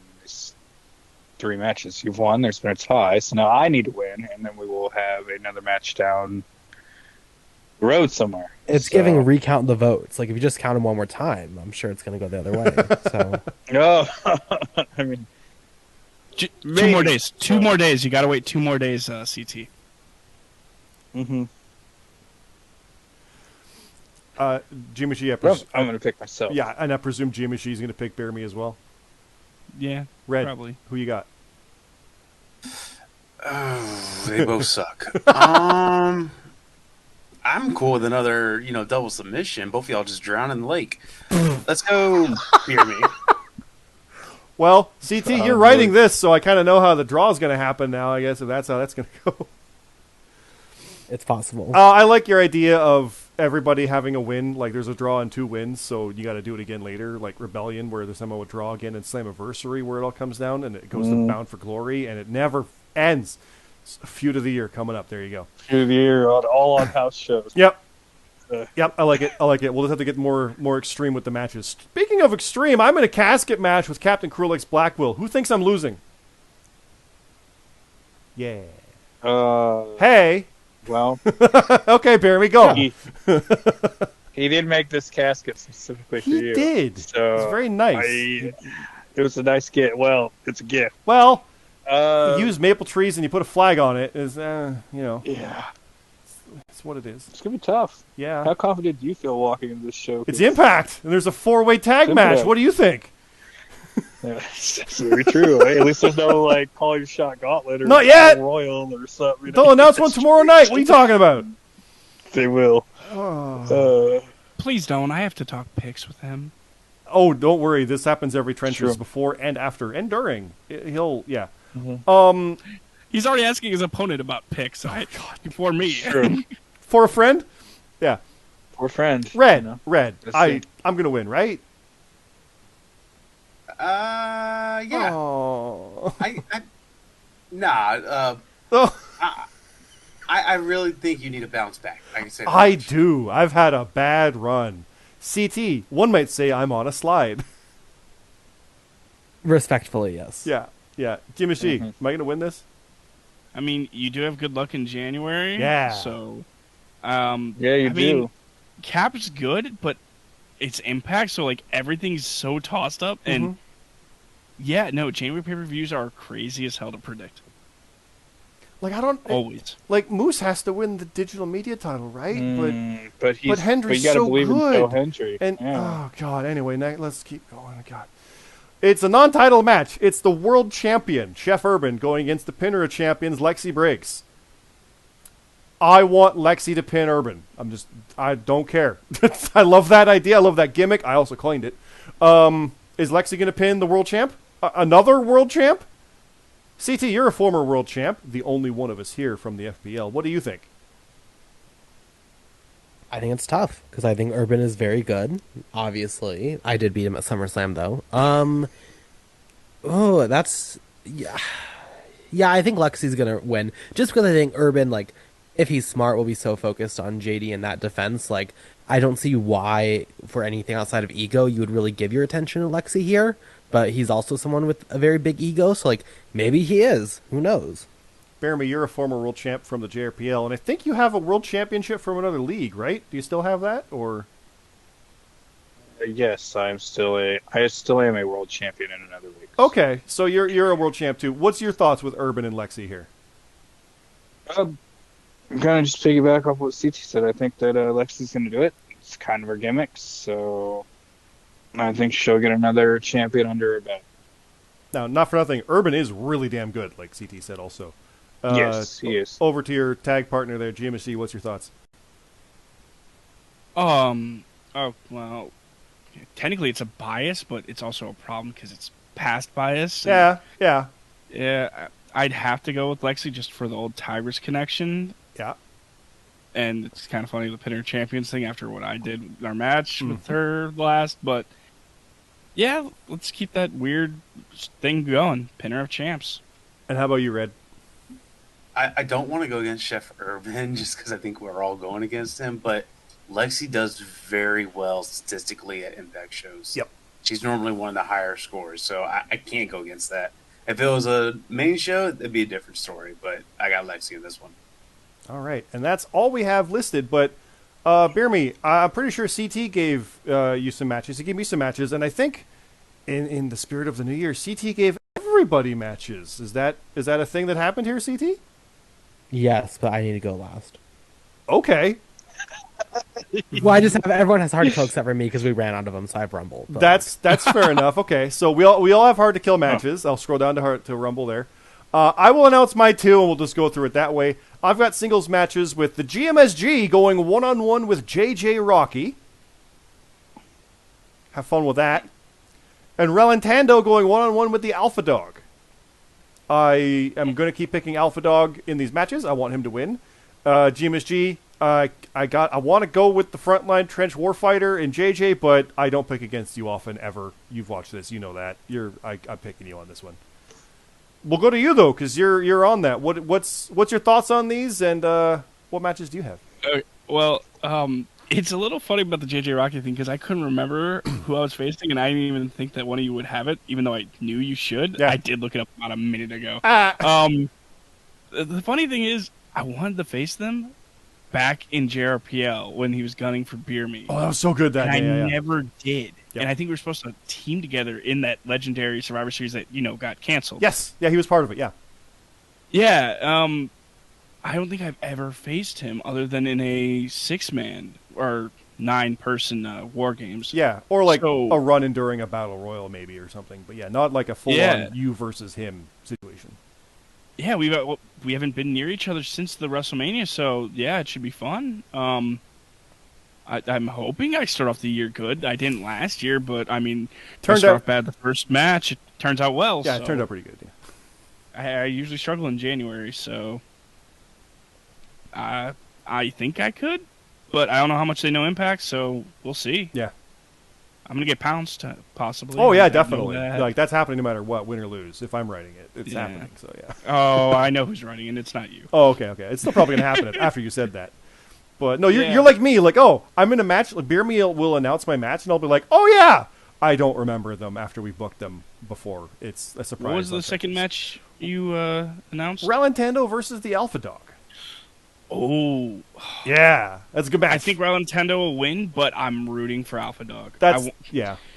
It's weird. If you and La Familia have this weird connection of rooting for each other, even though they hate us at times. Mm-hmm. I want Alpha Dog to do well. New year for them. Yep.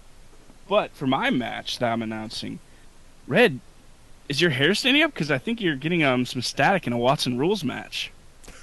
Sorry. Jesus Christ. Oh, no. This is why we don't have these guys on for announcements. Last time on Trench. Oh, God. First and only. Holy crap. Anyway, what else you got? Is that the I'm one? cringing so hard. You're feeling the static. This is how our booking calls go, by the way, guys. This is the real peel back of the curtain. So, yeah. That's my only match. Okay. Who do you pick on that one, then? I'm picking Red. I'm biased. I don't care. I'm leaning Red just because they do well on Impact too. Static, I don't know if they've been on Impact. Yeah, Impact's hard for a lot of people, so things can happen. All right, Red. Yeah, tell me about it. Who do you? I mean, you're picking yourself, right? Well, yeah, I'm picking myself. I think I'm gonna pick all the losers because the last time I did an Impact, I did not do well, and all the losers won. So I think I'm gonna do some reverse picking this time. So GMSG or JJ? JJ. I'm sorry, Gmsg. It's Impact. The problem is Impact's going to Impact. Yo, Bully Ray's winning. I don't care what anybody says. Toros is winning. True. Josh got the record, so he can lose the belt now, right? He's done. I'm sorry. I know what the booking sense should pick, but this is Impact. Impact's going to Impact. Yeah, I'm scared. I'm terrified. Alexander's one of my favorites, and yeah, it's worrisome. What about Relantando and Alpha Dog?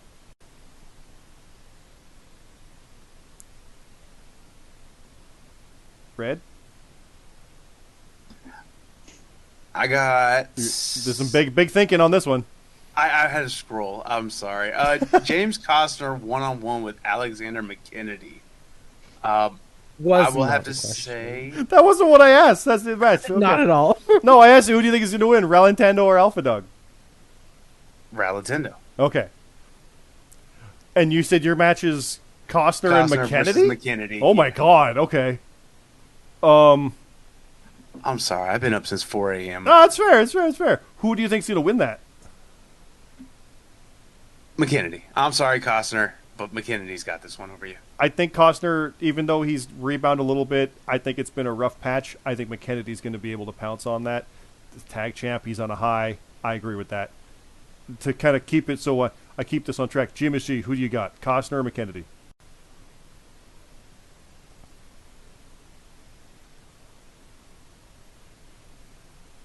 Gmsg, is he there? There you go. Oh man, It's a good match. It's a tough one, though. McKennedy. Kennedy? Yeah, they just beat us. So All right, that segues good over to BeerMe. Let's go through those first. Who you got? Yeah, I mean you're picking Gmsg over JJ, right? That's a given. Yes. And Ralantando versus Alpha Dog, I'm gonna pick Ralantando. Red and Static. The red's gonna get electrified. I'm gonna go static. Oh, you son of a bitch! And McKennedy and Costner. I'm gonna pick McKennedy. Okay, what do you have to announce? All right, I have. Hang on. Okay, there we go. Oh, There it geez, is. here we go. Here we Okay, I have Danny the Light, Jordanson. The Light. It's been on a roll. He'll be taking on Dion Blade. go. Ooh. We talked about the tag titles earlier. We're coming back around to that with those two. Do you see the upset? It's Impact. Dion really knows his impact, He so does. it's hard for me to pick Danny, but Danny's been on such a roll. I am going to pick him to overcome Dion Blade. I think I'm in the same situation as another match. I want Danny to win, but I would pick Dion. Mm-hmm. Gmsg? light of the cult. Okay. I'm gonna have to. And how about you, Red? I'm definitely going for Dion. Yeah. And did you have any more announcement there, BeerMe, or is that just the one? No, I have one more. Okay. I also have Josh Dionio taking on Luke Gray. Oh, that's a callback. That goes back to our first Rumble and well before. Okay. Who do you pick on that one? I'm gonna pick JD because, I'm gonna pick JD. He's gotta ride that momentum in for his title shot. So give me JD. I agree with that. He's too much of a monster right now to really bet against, I feel. And even though Luke's the kind of guy that can counter against that, I don't think he's going to be able to here. Gmsg? You're going with the underdog. Got And- to. Yeah, are you doing the same thing, Red? I had the underdog easily. Okay. So, CT, you have Rumble, but let's see if I can get you through these that we talked about. Gmsg or JJ? Let's go Gmsg. Ralantando or Alpha Dog? Alpha Dog. Red or Static? Let's go Static. I don't know if Red can control herself under Watson rules. She likes blood and violence. Ooh, good call. I like that. McKennedy or Costner? McKennedy. And I'm losing it. Danny or Dion? Oh, Dion Blade. But come on, Danny. Let's bring these titles home, boys. Let's get a big win over Dion, and then let's go to Rumble and win those titles. Let's do it. And then JD and Luke. Gosh, probably JD. Sorry, Luke. JD's pretty, violent and angry and tough and violent. Yeah, I think I already said that. Tough and violent and tough. Yeah, we're violent and tough. Oh, yeah? I mean, That's you're, JD. You're not wrong. Like, that's a shirt. I mean, this man served in the military. He has some grit to him. But I like that. Violent, tough, and violent. Put on a shirt, JD. VTV, there you go.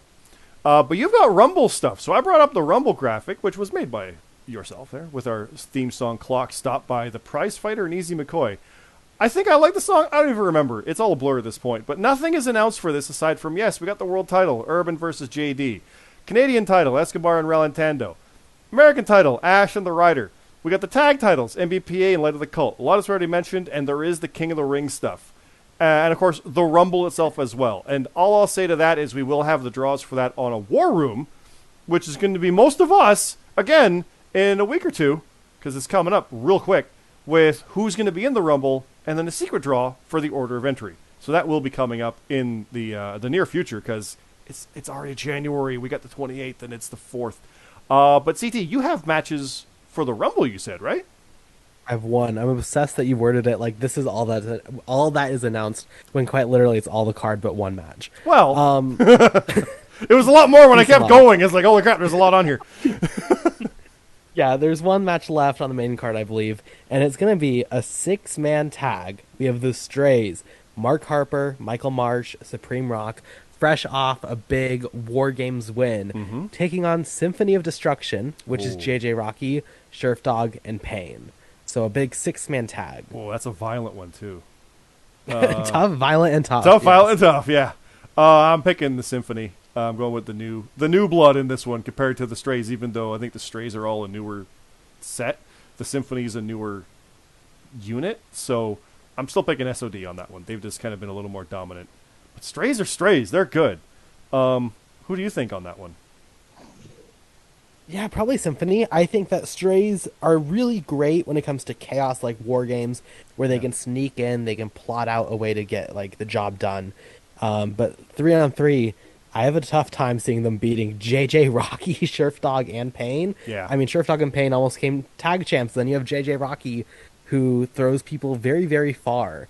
So I just think that it's a hard trio to bet against. It's one of my favorite things to write is when he throws people. It's great. Red, as someone he threw very far, and someone who's encountered Strays, and we've had some history. Who do you think on this match? I'm going to go with Sheriff Dog. I'm going to go Symphony of Destruction, JJ Rocky, and Pain. I think they got the stronger team. Okay. And to the tag champs themselves, Gmsg, what's your thoughts with that one? So, former on tag paper, champs. Sorry, I got to correct that. That was not on purpose, but I'm going to make it be now. You could have said tag champs of the year and it would have worked out. Well, you're not wrong. So on paper, Symphony Destruction 100% should. But if the Strays all come together, I mean, they had a big match at War Games and won. Symphony Destruction to cut off line, whichever groups, like, they're pretty good in giant man matches. So I'm going to say Symphony Destruction, but I could easily see the Strays pulling it off. And how about you, BeerMe? Yeah, I think I'm going to go with SOD as well. But like Gmsg said, I would not be surprised if the Strays pulled it off, especially, like I said, they work very well as a team. And I think this will be a really good match. I don't think it'll be a blowout by any means. I think it'll be pretty close. But yeah, I'll go with SOD. It feels like it's in between, like the big chaos, like CT said, but a little more organized. So it does work to both a little bit, being just 3-on-3. But yeah, I think Symphony's got this one. But I mean, that's not saying Strays can't win it. They obviously can, and very absolutely could. So, but yeah, that's I think number 100 of FPL in the trenches. So I know for all of us here, not to really super rehash everything I said at the start, but it has been an awesome 2 years now and an awesome hour and a half tonight in recording this. Thank you guys for kind of coming in a bit last minute. We kind of knew the idea was to have as many as we could on for the 100. I'm so glad CT, Red, and Gmsg were able to join BeerMe and I for this one. It's been a blast. It is like happy anniversary. We've pulled this off for a couple of years now, and I'm gonna be that guy to say it. Yeah, after the last episode of Trenches, we did see around the same time GRPL closed again, not returning. We know how hard this can be. We've seen it. We've been there, and we're having a blast doing this. It's making wrestling even more fun because it already is, and we're enjoying every step of it. At least I am. Not to speak on everybody's behalf, but just thank you, everybody. Thanks, everybody, for watching this stuff. Thanks for liking the tweets and watching the silly promos for everybody and commenting on it and just having a lot of fun in the voice chats, which is a thing we have in our Discord as well, which, again, you can get through the website. And the YouTube channel, all that stuff. There is no website. It's on the YouTube channel. Frontline Prediction League, you can go through that to our Discord, which is also shared for Top of the Card. That's the podcast over on Spotify and all that fun stuff. Frontline League and Top of the Card Pod are our two Twitters. Again, Red handles those. You can see his stuff all over that. And yeah, CT, anything else you want to say here before we round this one out? As someone who will be hosting Trenches again, surely in the future at some point. Any other comments here before we finish this one? I mean, I just genuinely am in awe of like what you and BeerMe have done, and I always feel really like I know I'm willing to put a lot of hours into the stuff I do and the stuff like the FPL, and like other people I know have lives, and I don't mean I also have a life, but like, you know, I'm willing to spend a lot of time on this stuff, and even I could not imagine doing this weekly. Genuinely, it is such a joy to every single week go on YouTube and be able to watch it early, I will say, but to watch Trenches, and I think it means so much genuinely to the FPL community, and having interest in keeping the stories fresh and having the dynamic be fresh, that every week, even if there's not a show, there's some sort of content being pumped out with such like care and love and detail, and it's so fun. I genuinely think it's like the number one thing if I'm telling people about the FPL that I praise is like, hey, we have a weekly talk show where they just like do this, and it's unbelievable. So both you and BeerMe should be incredibly proud, and just like, I don't know, it's incredible.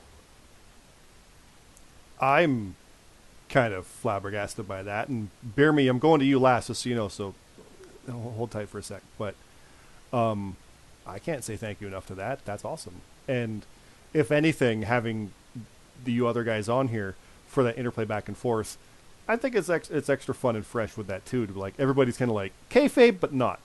You know, it kind of works. So that might be something to play with down the line. You never know. This has been super fun. But thank you for that. And Gmsg, anything you want to say here about all this as we hit our 2-year anniversary?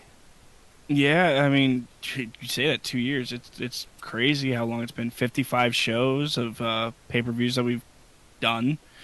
And you guys have done 100 of these, so I mean that shows the dedication. And like what, 12 war rooms?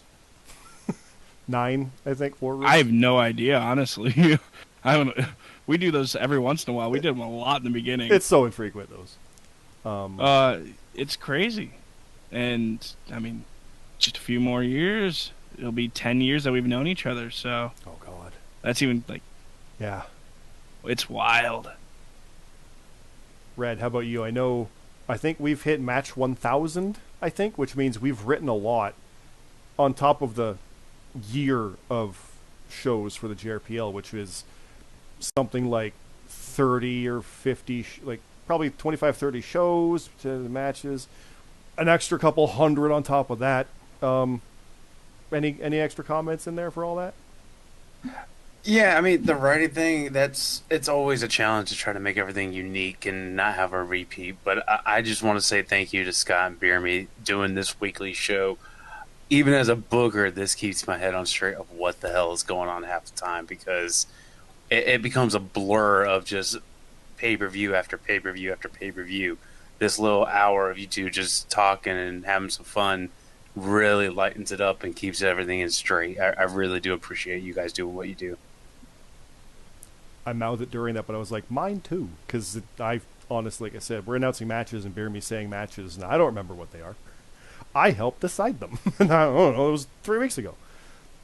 It does help to get things going, and I do appreciate that, obviously. And yeah, no, I can't thank you guys enough. And I say BeerMe for last because I always wrote the BeerMe at the end. But yeah, you got a lot to react to this time, BeerMe. Anything else you wanna say here?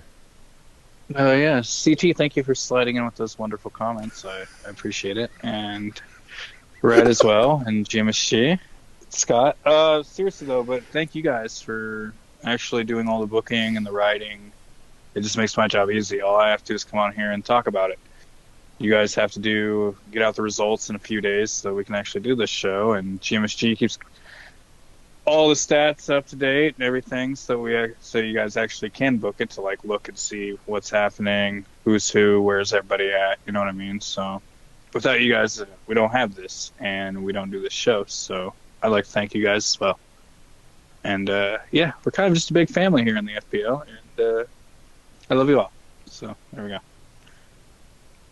I definitely appreciate that as well. I love you guys. And yeah, I think that's kind of the key to it is before we get accused of over emotional whatever here, I don't care. It's awesome and it's all good. So yeah, if that is too saccharine, whatever, we like each other here, and that doesn't mean we don't not get along. BeerMe said like we're family. Family doesn't always get along. It happens.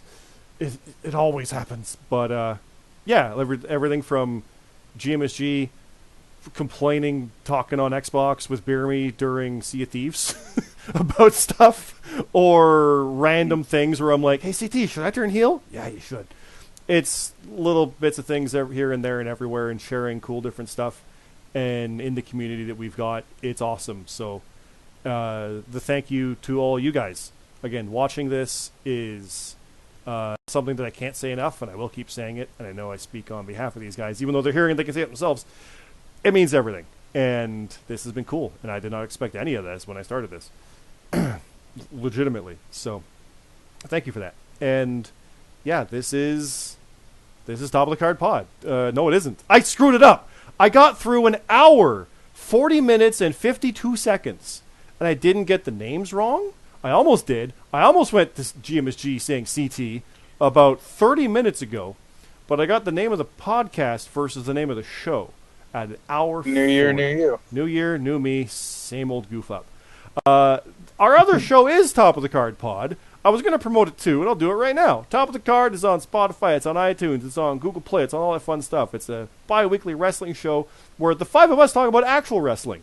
So everything we talked about here, we talk about real things. It's a hell of a lot of fun. We're looking forward to resuming that one probably next week, I think. I don't know. You'll figure it out. You'll hear it when you see it. But this is Frontline Prediction League. Frontline League on Twitter. It's the Frontline Prediction League YouTube channel. Both share a Discord called Frontline. You go through the channel thing down below in this video. You can get in there and you can join us for live event chat where we lose our minds during actual shows, where we count how many black masses happen or whether or not something's a spear or not, and everything from hoping that Kushida kisses Gargano because we worded a bonus weird. We learn, we go from there. It's a lot of fun. Check all that stuff out. Check this video out. Anybody who's gotten to the hour 40 mark, thank you for that. As my voice is starting to go, you can probably hear it. It's happening in this moment. So I'm going to wrap this up very quickly and then probably regret some silence where everybody jumps in or something to that accord. So thanks, guys, again. Thank you, everybody, from the bottom of my heart. We look forward to an awesome 2023 and beyond. Thanks again, everybody. Have a good night.